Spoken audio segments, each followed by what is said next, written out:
season का start हो गया खंड का डोगरा गला मंडी दे विच 2475 रुपये काशफ जी 80 रुपए जी बाबर शहजादा बोलिया जी 2480 रुपए जी 85 रुपए 2300 रुपये सवा 2300 रुपये 2350 रुपये जी 55 रुपए 60 रुपए पौने 2400 रुपया जी 80 रुपये 90 रुपए 95 रुपए पूरा 2400 रुपया जी 2400 जी 2405 रुपए जी 2410 रुपए जी 2415 रुपए जी 2450 रुपये हाथ कमीशन छाप जी 2450 55 रुपए जी 60 रुपए 75 रुपए 2475 रुपये जी 2475 रुपये गंदम सीजन का स्टार्ट हो गया खंड का डोगरा गला मंडी दे विच 2475 रुपये काशफ जी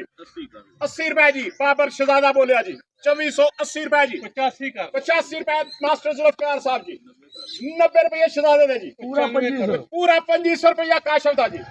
2500 रुपया 2500 बाबर शेर दा जी 2505 रुपये जी 2510 मास्टर जुल्फकार साहब जी 15 रुपए जी 20 रुपए जी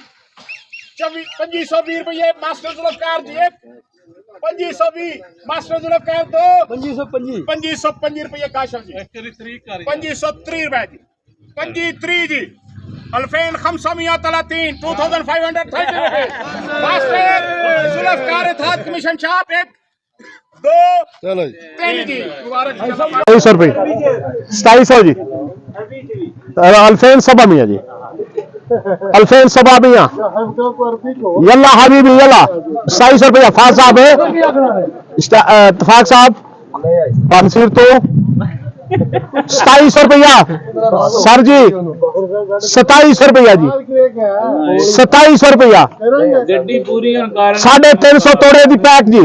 350 तकरीबन तोड़ा जी 2700 रुपया 2700 जिन्ना बोल रहा साइया दा मेन भी तो पा दिया 5